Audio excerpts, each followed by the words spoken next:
اتنا بڑا سخی تھا.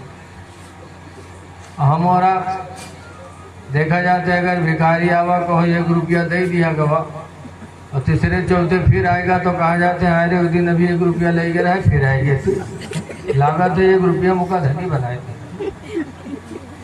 دیتا رہتا تھا.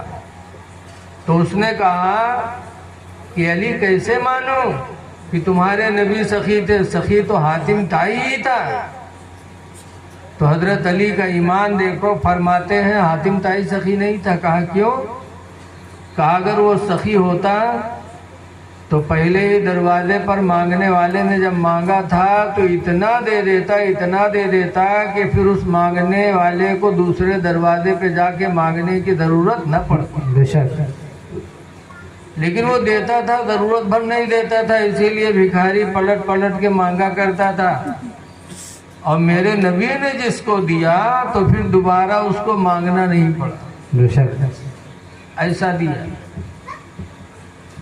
ہجرت کی تاریخ پڑھو.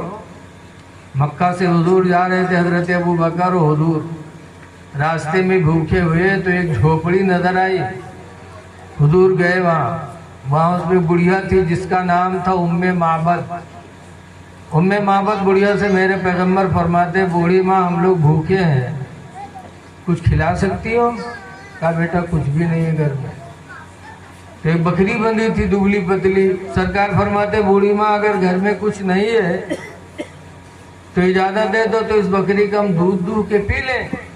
بڑھیا کہتی دیکھ نہیں رہے اس کو جان نہیں ہے، ہڈی ہڈی بدن میں ہے، کہہ رہے ہو دودھ دو لے. کہا بوڑھی ماں تم اجازت دے دو تو ہم دو لیں. بڑھیا جلال میں آگے کہتے جا دو لو. کہتی ہوں کہ اس میں تھن میں دودھ نہیں ہے، بھوکی ہے اور دبلی ہے، جا کے دو لو.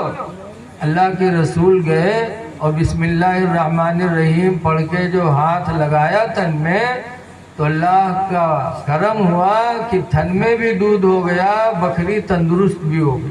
واہ واہ. بے شک. اور پھر حضور دھونے لگے. ایک برتن بڑھیا نے دیا تو سرکار نے دھوا، وہ برتن بھر گیا. فرمایا دوسرا برتن لا. بڑھیا دوسرا برتن لائے، سرکار نے دھو کے اسے بھی بھر دیا.